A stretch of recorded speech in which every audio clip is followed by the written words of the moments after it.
your buddy Peace and Harmony with you here today. Zooming in on the topic of irresponsibility, especially when it comes to emotional intelligence and communication with a narcissist person. The narcissist really does not have a sense of empathy, which means they're not really able to be accountable for certain emotional transgressions that partake in a relationship.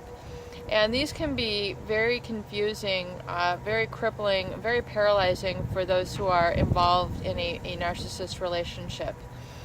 Their lack of empathy and coupled with their self-importance can do something very detrimental to the people who they are in relationship with.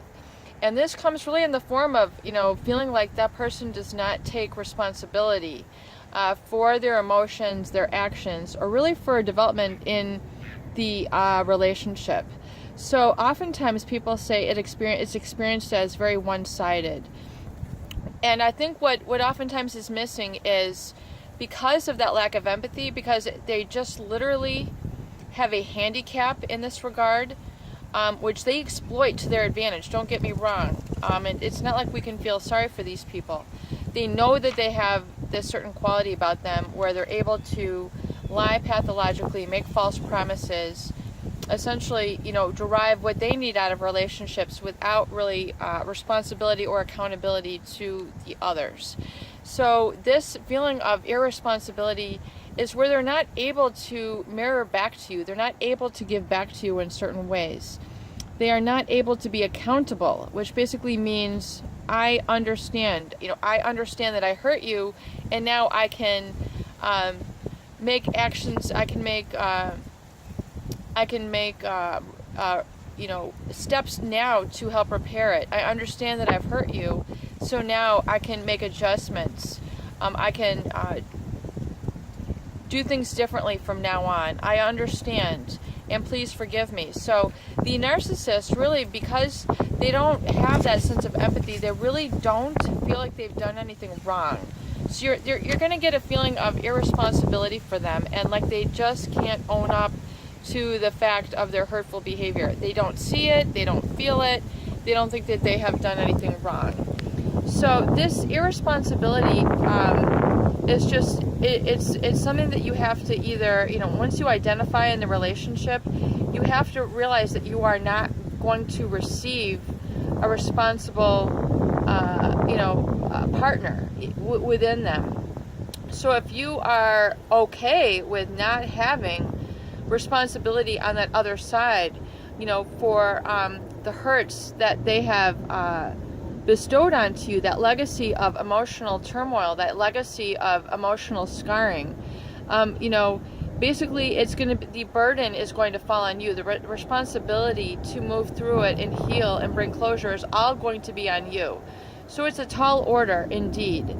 And just realize that, this is what makes it so different from a typical relationship. And really, until you've been sort of within a narcissist relationship or in a psychopathic relationship, you don't really understand the depth and degree of hurting and denial and, really injury that can occur. And I'll turn this away for the wind. That can occur with these people. And so if you feel like they're just not owning up to their angle of hurt in the relationship, they are just not present in the relationship to you to be able to provide that sort of a common ground, that common understanding. And there's a certain other word that I'm looking for right here that relates to taking accountability. And it's being able to really make amends. They're really not able to come together and make amends for their transgressions. They're not able to, hug and make up. They're not really able to kiss and make up. They might pretend to, in fact, the very well-versed narcissist might say, let's hurt it, let's kiss and make up, but then they're doing the same thing over and over again, and then you find yourself in the same cycle. So this, really is going to be a crucial thing for you to understand in moving through a narcissist relationship, in that they're not going to be able to kind of like come together with you in the middle. It's just not in their emotional repertoire. So the tall order for you is to begin to learn the tools here for identification, knowledge, and healing that we discuss here in this channel. Peace and harmony with you here today. I hope these videos do help. Please share and please subscribe for more great tools, videos, discussions, and support.